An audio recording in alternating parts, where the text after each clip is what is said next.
SSMB 29 அப்படின்னு சொல்லி ரொம்ப நல்லாவே சொல்லிட்டு இருந்தாங்க. அண்ட் அதுக்கான டைட்டில் ரிவீல் ஃபங்க்ஷனை வேற லெவல்ல பண்ணிருக்காங்க. அதுக்கேத்த மாதிரி ஒரு ப்ரோமோ வேற ரிலீஸ் பண்ணிருக்காங்க. அந்த ப்ரோமோவை பாத்தீங்கன்னு வச்சுக்கோங்களேன், வெச்சக்கண்ணு வாங்காம பாக்குறதுன்னு சொல்லுவாங்கல்ல, அப்படியான ஒரு ஃபீலை தான் கொடுக்குது. வாரணாசி அப்படின்ற டைட்டில ரிவீல் பண்ணிருக்காங்க. அண்ட் ஆன்லைன்ல எல்லாரும் என்ன சொல்லிட்டு இருக்காங்க அப்படின்னா, இதெல்லாம் ஏஐல பண்ணிருப்பாங்க அப்படின்னு சொல்லிட்டு இருக்காங்க. கிடையவே கிடையாது, இது முழுக்க முழுக்க சிஜில பண்ண ஒர்க் அப்படின்றத டீம் சொல்லிருக்காங்க.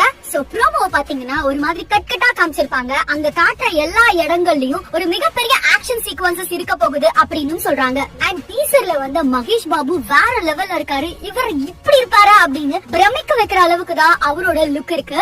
இந்த வாரணாசி மூவிய முழுக்க முழுக்க ஐமேக்ஸ் கேமரா ரேஷியோல தான் ஷூட் பண்ணிருக்காங்க. இந்தியாவிலேயே முதன் முறையா ஐமேக்ஸ் கேமரா ரேஷியோல ஃபுல் மூவிய ஷூட் பண்ணது இந்த படம் தான் முதல் படமா இருக்க போகுது. உலகத்திலேயே 2வது படமா ஐமேக்ஸ் கேமரா ரேஷியோல ஷூட் பண்ண படமா கண்டிப்பா வாரணாசி இருக்க போகுது. உலகத்திலேயே 2வது இடம்னா அப்ப முதல் இடத்துல எந்த படம் இருக்கு அப்படின்னு கேட்டீங்கன்னா கிறிஸ்டோபர் நோலனோட ஒடிசி மூவி தான். சோ அதோட ட்ரெய்லரும் ரிலீஸ் ஆயிருந்துச்சு. சோ அதை பார்த்தவங்களுக்கு கண்டிப்பா இத பாக்கும்போது நல்லாவே கனெக்ட் ஆகும். சோ டீசரை பாக்கும்போது பயங்கர பிரமிப்பா இருந்துச்சு. ஆனா ஒரு சில விஷயங்கள் இதெல்லாம் ஏன் அப்படின்ற மாதிரி கேட்க தோணுச்சு. ஆக்சுவலா இந்த படத்தை பத்தி பேச்சுவார்த்தை வரும்போது என்ன சொல்லிருந்தாங்க அப்படின்னா, இண்டியானா ஜோன்ஸ் மாதிரியான ஒரு மூவி, இது ஒரு மிஸ்டீரியஸா அட்வென்ச்சரஸா இருக்க போகுது அப்படின்ற மாதிரி தான் சொல்லிருந்தாங்க. ஒரு புதையல தேடி போவாங்க. அந்த புதையல ரீச் பண்றதுக்கு முன்னாடி நிறைய டிராப்ஸ் எல்லாம் இருக்கும். சோ அதெல்லாம் கிராஸ் பண்ணி எப்படி போவாங்க, அது ரொம்ப மிஸ்டீரியஸா அட்வென்ச்சரஸா அந்த மாதிரியான ஒரு ஸ்டோரியா தான் எடுத்துட்டு போறோம் அப்படின்ற மாதிரி தான் வாரணாசி டீம் வந்து ரொம்ப நாளாவே ப்ரோமோட் பண்ணிட்டு இருந்தாங்க. ஒரு ஈய வச்சு இப்படி ஒரு கதை சொல்ல முடியுமா அப்படின்னு பிரமிக்க வச்ச ராஜமௌலி, பாகுபலி மாதிரியான ஒரு எபிக் மூவியை கொடுத்த ராஜமௌலி கிட்ட